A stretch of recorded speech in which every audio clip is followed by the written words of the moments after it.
Morning students. Last lecture में हमने सी language के बारे में पढ़ा। सी लैंग्वेज किसने इंट्रोड्यूस की थी, सी लैंग्वेज की करैक्टरिस्टिक्स पढ़ी, सी कैरेक्टर सेट किया और सी टोकन्स किए थे। तो सी टोकन्स में सबसे पहले थे कीवर्ड्स। आज हम उनको डिटेल में करेंगे। आज हम सी टोकन्स करते हैं। कीवर्ड्स सबसे पहले, there are certain reserve words called keywords that have standard predefined meaning in C. These keywords can be used only for their intended purpose and they cannot be used as a programmer defined identifiers. Means क्या है, keywords हैं। जैसे English में अपने words fix है, इसी तरह सी language के अंदर कुछ रिजर्व वर्ड्स हैं, उनको हम बोलते हैं कीवर्ड्स। और उन वर्ड्स के साथ हम कोई भी छेड़खानी नहीं कर सकते हैं।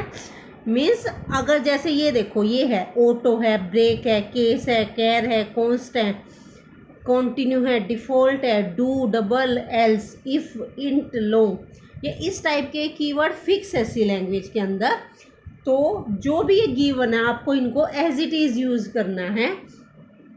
आप जैसे ये इंट है, इंट हमेशा इंटीजर के लिए यूज होता है, तो आप इंट को इंटीजर नहीं लिख सकते, ये पहले से ही प्री डिफाइंड है सी के अंदर।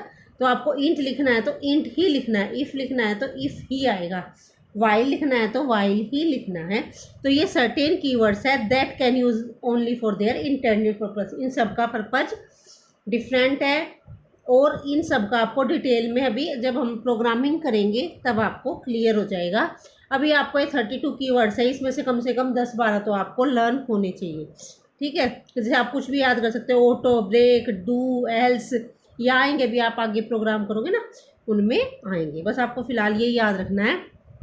ये 32 वर्ड्स है जो सी लैंग्वेज के अंदर फिक्स है, इनके बिना सी लैंग्वेज में हमारा काम नहीं चल सकता। ठीक है, सम कंपाइलर में ऑल्सो इंक्लूड सम और all of the following keywords. कुछ कंपाइलर्स में ये वाले कीवर्ड्स भी होते हैं 32 के अलावा। सम सी कंपाइलर में recognise other keywords. A reference manual should be consulted to obtain a complete list of keywords for your particular compiler. ठीक है, नेक्स्ट था हमारा कांस्टेंट। अब हम करते हैं कांस्टेंट।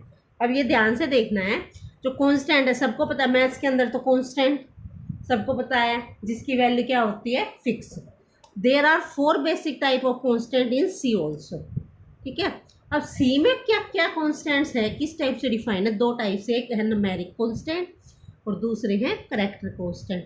न्यूमेरिक कांस्टेंट के फर्दर 2 पार्ट है, इंटीजर कांस्टेंट, रियल कांस्टेंट। और करैक्टर कांस्टेंट के 2 पार्ट है, सिंगल करैक्टर कांस्टेंट और स्ट्रिंग कांस्टेंट। ठीक है, सबसे पहले करते हैं हम न्यूमेरिकल कांस्टेंट। न्यूमेरिकल कांस्टेंट में क्या है, इंटीजर्स एंड रियल नंबर। जो हम इंटीजर की और रियल नंबर की बात करते हैं तो वो किसको रिप्रेजेंट करते हैं, न्यूमेरिकल कांस्टेंट्स को। ठीक है, तो हम पहले डिफाइन करते हैं इंटीजर कांस्टेंट सी लैंग्वेज के अंदर क्या है। N integer constant is an integer value number. ये तो नाम से ही पता चल रहा है जिसकी वैल्यू क्या होगी, एक इंटीजर होगी। Thus, it refers to a sequence of digits. The following rules apply to the integer constant. First है, integers constant must have at least 1 digit. भी इंटीजर कांस्टेंट है, कोई भी कांस्टेंट है उसकी कम से कम 1 डिजिट तो होनी चाहिए। अभी डिजिट ही नहीं होगी तो वो कांस्टेंट क्या होगा, तो कम से कम 1 डिजिट होनी चाहिए। सेकंड है, commas and blanks can not be included within the constant. Constant के अंदर कोमा और ब्लैंक्स यूज़ नहीं करने हैं। जैसे हम कई बार लिख देते हैं ना, जैसे मान लो सपोज करो आपको लिखना है 1205, तो आप कैसे लिखते हो, कई बार 1,205 ये लिखते हो ना। तो लेकिन सी लैंग्वेज में आपको ऐसे कोमा नहीं लगाना है। Commas and blank space can not be included within the constant. Next है, it should not contain decimal point and exponent. ये तो अंडरस्टूड है, मैथ्स के स्टूडेंट हो आप, कि भी इंटीजर के अंदर डेसिमल पॉइंट और एक्सपोनेंट नहीं आते। The constant can be preceded by minus sign और plus sign. Default sign is positive. ठीक है, नेक्स्ट है, the value of constant can not exceed specified minimum and maximum bound. हाँ जी, अगर हम मैथ्स में पूछते हैं आपसे कि इंटीजर की रेंज क्या है, सबको पता है इनफाइनाइट होते हैं, -∞ to ∞। लेकिन सी के अंदर इंटीजर्स की रेंज फिक्स है। ये क्या है, -32768 to 32767। तो सी के अंदर यही आपको रेंज है। इसी रेंज के अंदर अगर कोई प्रोग्राम है इंटीजर में वही कर सकते हो, इससे ज़्यादा रेंज का कोई प्रोग्राम है तो वो नहीं कर सकते। उसके लिए अनदर हमारे पास आएंगे रियल कांस्टेंट, वो हम ले सकते हैं। इंटीजर की तो लिमिट फिक्स है, इंटीजर सिर्फ आप यहाँ तक ले सकते हो, ठीक है। नेक्स्ट है, अब इंटीजर कांस्टेंट के भी 3 डिफरेंट नंबर सिस्टम है। ये आपने किसी लेवल पे पढ़ा भी होगा, अगर नहीं पढ़ा तो अभी हम इसको करते रहते हैं। इंटीजर कांस्टेंट भी 3 टाइप के होते हैं, decimal integer constant, octal integer constant और हेक्साडेसिमल इंटीजर कांस्टेंट। सबसे पहले करते हैं decimal integer constant. Decimal integer constant क्या है? ए decimal integer constant can consist of any combination of digits taken from the set 0 to 9। भी सबको पता है, जो हम नॉर्मल इंटीजर लिखते हैं 0 से 9 के बीच में, उनको ही क्या बोल देते हैं? Decimal integer constant. If the constant contain 2 और more digit, the first digit must be something other than 0। Like ये तो कुछ नहीं, सिंपल सी बात है। ये सारे क्या है हमारे इंटीजर कांस्टेंट। नेक्स्ट है ऑक्टल इंटीजर कांस्टेंट। कंप्यूटर के अंदर ऑक्टल इंटीजर कांस्टेंट भी होते हैं। वो क्या है? An octal integer constant can consist of any combination of digit taken from the set 0 to 7। octal integer constant में 0 से 7 तक ही डिजिट होती है।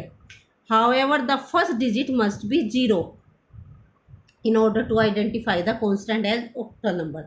अच्छा, जैसे मान लो सपोज करो मैंने 78 लिख दिया और एक यहाँ पे 78 लिख दिया, तो कैसे पता चलेगा कि ये डेसिमल है या ऑक्टल? तो उसके लिए उसके आगे क्या लगाई जाती है? 0। सम एग्जाम्पल्स है 0, 037, 073, 0551। तो ऑक्टल इंटीजर कांस्टेंट में याद रखना हमेशा 0 आती है पहले, और 0 से लेके 7 तक डिजिट होती है।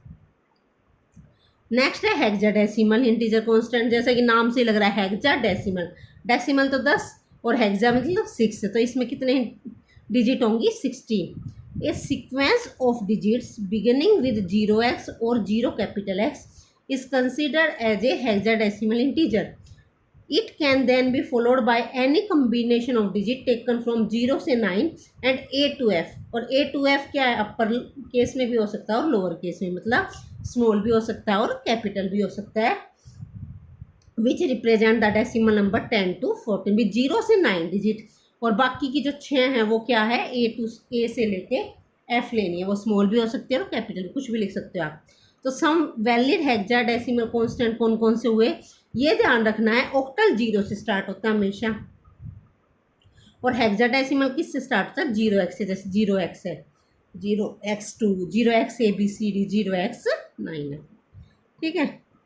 The magnitude of an integer constant can range from 0 to some maximum value that varies from computer to computer, ठीक है। अभी मैंने बताया था एक typical maximum value for most computer कितनी है? 32,768।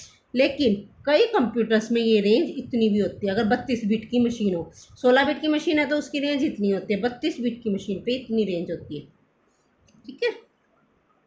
नाउ इनवैलिड इंटीजर कांस्टेंट के एग्जांपल देते, देखो 32 कोमा लगा के 156 लिखा है इन्होंने, तो ये इनवैलिड है। क्यों? मैंने बताया था कोमा नहीं आना चाहिए। नेक्स्ट है 32, 156.0। डेसिमल तो लगाना ही नहीं है, बेशक 0.0 लगाए, लेकिन पॉइंट आ गया तो वो वहाँ पे एक एरर काउंट करेगा। ये एक्सपोनेंशियल आ गया। ये क्या? हाइफन तो लगेगा ही नहीं, क्योंकि कम से कम एक डिजिट तो होनी ही चाहिए, ठीक है। नाउ नेक्स्ट हम डिफाइन करते हैं रियल कांस्टेंट। अब ये रियल कांस्टेंट क्या है पता ही है सबको। रियल कांस्टेंट कौन से? रियल में तो सारे आते हैं ना, पॉइंट वाले, बिना पॉइंट वाले, सारे। A real or floating point is a base 10 number that contains either a decimal point or an exponent or both। For example, ये सारे रियल कांस्टेंट है, ये तो आपको पता ही है, पॉइंट वाले तो होते ही हैं। कंप्यूटर के अंदर अगर हमने 5000 लिखा है ओनली, तो वो माना जाएगा इंटीजर कांस्टेंट, और 5000.0 लगा दिया तो इसका मतलब ये क्या है? Real constant. इसी तरह ये एक्सपोनेंशियल है। अभी एक्सपोनेंशियल क्या है इसको हम डिटेल में करेंगे, ये अभी करते हैं। पहले सबसे पहले रूल्स क्या क्या लगाने रियल कांस्टेंट में वो देखिए। A real constant must have at least 1 digit, एक डिजिट होनी चाहिए कम से कम। It must have a decimal point, decimal point होगा तभी हम उसको क्या कहेंगे? Real constant. It can either be positive और नेगेटिव, वो तो आपको पता ही है। If no sign precedes it, it assume to be positive, वो तो हमें पता ही है, अगर कोई साइन लगा रखा तो अंडरस्टूड है वो क्या है? Positive. Now the exponent form consist of 2 parts. जैसे ये एक्सपोनेंट फॉर्म ले रखी है, 2 पार्ट होते हैं इसमें। ये क्या, मैंटिसा एंड एक्सपोनेंट। इसको तो बोलते हैं आगे वाले को, जो ई से आगे लिखा जाता है उसको बोलते हैं मैंटिसा, और उससे पीछे वाले को क्या बोलते हैं, एक्सपोनेंट। ठीक है, और इसका मतलब क्या होता है, जैसे सपोज करो हमने लिख दिया 1.2 e-3, इसका मतलब है 1.2 मल्टीप्लाई बाई 10 की पावर -3। जैसे सपोज करो यहाँ लिखा हुआ है, इसका मतलब है 1.6667 मल्टीप्लाई बाई 10 की पावर 8। अगर प्लस लिखा हुआ तो इवन +8 पावर, और -2 लिखा हुआ तो पावर -2। जैसे 1.2 e की -3 लिखा हुआ है, या 1.2 e की कैपिटल ए भी लिख सकते हैं हम, स्मॉल ई भी, उससे कोई फ़र्क नहीं पड़ता। इसका मतलब क्या है, 1.2 इंटू 10 की पावर -3। अब बात करते हैं इनकी रेंज की। इनकी रेंज कितनी होती है, इनकी 16 बिट की मशीन पे रेंज होती है 3.4 e + 38, मतलब 3.4 इंटू 10 की पावर 38, इतनी ज़्यादा रेंज होती है। और 32 बिट की मशीन पे होती है 1.7 e + 308। ठीक है,